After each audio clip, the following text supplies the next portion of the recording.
साउथां त्रिपुरा आसुथायनि लोकसभा समरि तै यागो सालतासे दंशिओ तै पाले हलेके हस्तेनि बीजेपी बदल ताबुक लोकसभानि हक आवाजा अबतै खेनो ओ लोकसभाना बसकागा तनिवै तां सालो सुनामुरा टाउन निसिमि काइसा लाहार हिमबतक रायजाका ओ सालनि लाहार हिमबतक मनजाकिका सालका त्रिपुरा लोकसभा बीजेपी नि कैंडिडेट बिप्लब कुमार देव मनजाका केंद्रीय प्रतिमंत्री प्रतिमा बुमिनो खबै बीजेपी नि कुबनि आदर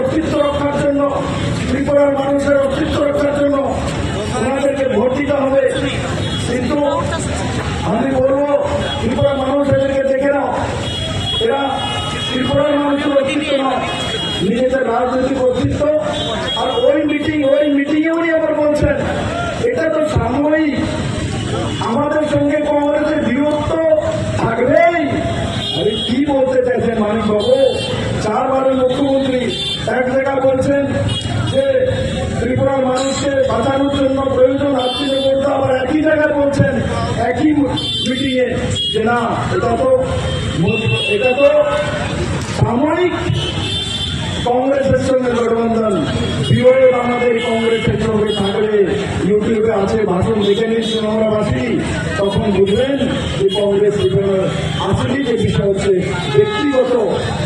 ব্যক্তিগত লাভের কারণে এরা এই গ্রুপটা করেছে আর এই সেই ভাব মানুষ ও ভারতীয় জনতা পার্টি কার্যকর্তা মিছিল দেবে আমি আশা করি আপনারা সেই দিশা সমস্ত মানুষকে নিয়ে আসবেন ভারত মাতার কি ভারত মাতার কি সালাম আদাব নমস্কার সোনামুরা কেমন আছে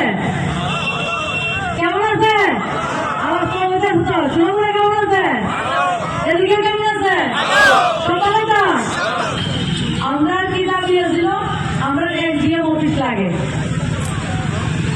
ত্রিপুরা রাজ্যের 10টা সাব ডিভিশন যখন ছিল তখন সোনামুরা একটা সাব ডিভিশন কিন্তু 1960 সালের যে বিল্ডিং সেই ঘর ছিল যেটা থেকে বৃষ্টি পড়লে আমার এনজিএম এর মাথা জল পড়ে ছাতা পত্রে জল পড়ে সেটা আমরা কাছের থেকে দেখছি গোটা সোনামুরাবাসীর দাবি ছিল যে আমাদের এনজিএম অফিস লাগবে বিপ্লব কুমার দেব মুখ্যমন্ত্রী থাকাকালীন এনজিও অফিসের পেনশন দিয়েছেন আশা করি 2024-এর ডিসেম্বর বা 25-এর জানুয়ারির মধ্যে আমাদের এনজিএম অফিসের উদ্ঘাটন হবে যখন আমি এনজিএম অফিসের কথা বলতাম তখন যারা শ্রেণী সংগ্রামের নেতা এই সামল চক্রবর্তী মহোদয়ের কোম্পানিরা বলতেন বিজেপি প্রতিমা মৌমিক এনজিএম অফিসের কথা বলতেন সেটা হবে না আমরা ইংলিশ মিডিয়াম স্কুল আমাদের গর্বের ইংলিশ মিডিয়াম স্কুল সোনামুরা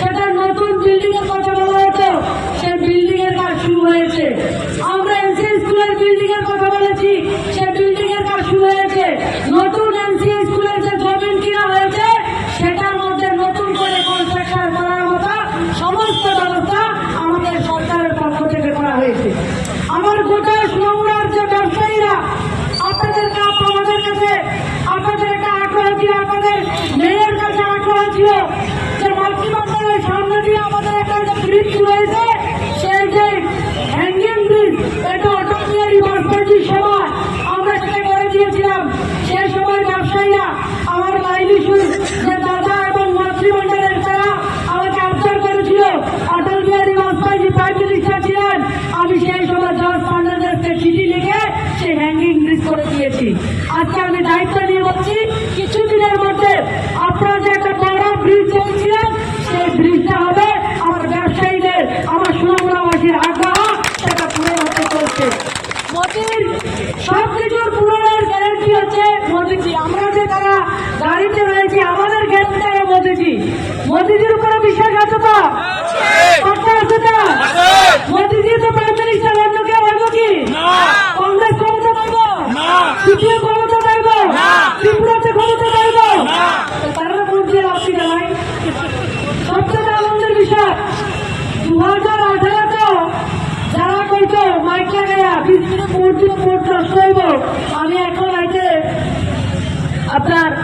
ওই সুরজ বিয়ের বাড়ির সামনে দেখছি বেশি 20-25 জন লোক দাঁড়াইয়া বক্তব্য রাখতেছে।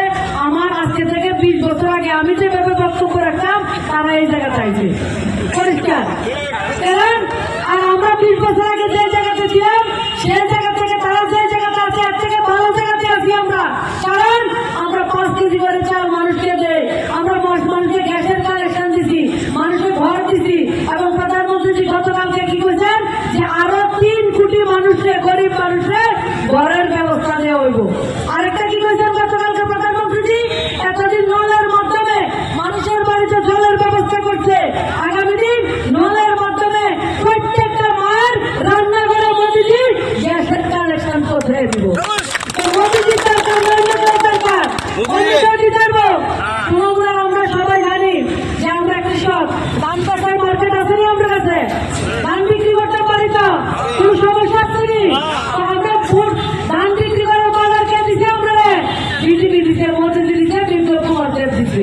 2018 সালে সরকার আসার পরে 2018 ডিসেম্বর মাসে প্রথম আমরা ধান বিক্রি করার বাজার পাইছি। তো আমরা সবকিছু মোদিজি দিছে। আর আমরা মাইনরিটি মানুষের একটা কথা হালালি করে খাওয়া লাগে, খাওয়া লাগে না। তো যে দিছে তারা তো যে গুণ গাইছেন তারা তো গুণ গাইবো নাকি তো অন্যের গুণ গাইবো? ঠিক আছে, আমরা সুনামুরাবাসী সব আমরা মৈশালের খালেদ মৈশালের মৃত্যু নিয়ে আমরা বলছি না। বিশ্বজিৎ দেব কর্ম থেকে শুরু করে কতজন মারা গেছে। এই যে আমার পাশে যে সবজির অফিস, কয়জন মারা গেছে এর মধ্যে? কারা করছে? সিপিএম। আর যারা কংগ্রেস করতো সিপিএম এর আমার মনে হয়েছে যারা সিপিএম করতো কংগ্রেস এইসব প্রোগ্রামে আসেনি না। আমাদের স্লোগান কি? সবকা সাথ সবকা বিকাশ, সবার প্রয়াস সবার বিশ্বাস। আর 2024 সালের স্লোগান বিকশিত ভারত। আমরা যে কষ্ট পাচ্ছি মোদীজির কথা হয়েছে 2047 সাল পর্যন্ত দেশের পরম বৈভবশালী বানিয়ে দিব, এবং আমরা জেনারেশন যাতে আগামী দিন কষ্ট না পায় সেই দিকে ভারতবর্ষ এগিয়ে চলছে। এই আগামী 19 তারিখে সবাই যাইয়া প্রথমে ভোটদান, তারপরে জলপান। প্রথমে ভোটদান, তারপরে জলপান। আমরা বিপ্লব কুমার দেবের নামে 2 নম্বরে বুতাম টিপব। বুতাম যার যে জায়গাতে টিপবেন কত বলছি না, ভোট কিন্তু মোদিজিরে পাইব। ভোট আমরা কারে দেবো? মোদিজিরে আমরা ভোট দেবো। ঠিক আছে তো? সমস্যা আছে কোনো? সোনাপুরের সমস্ত 4 বিধানসভার গোটা 4 বিধানসভার ভোট যাতে 2019-এ যত ভোট পাচ্ছি আমরা তার থেকে যাতে আরো অনেক বিপুল ভোটে আমাদের ক্যান্ডিডেট জয়ী হয়, সেই লক্ষ্যে সবাইকে আবারও আদাব, সবাইকে নমস্কার, নববর্ষের শুভেচ্ছা, ঈদের শুভেচ্ছা, ঈদ গেছে তবু শুভেচ্ছা। সবাই আমাদের এসডিএম অফিস থাকবে। বিপ্লব কুমার দেব মুখ্যমন্ত্রী থাকাকালীন এসডিও অফিসের স্যাংশন দিয়েছেন। আশা করি 2024-এর ডিসেম্বর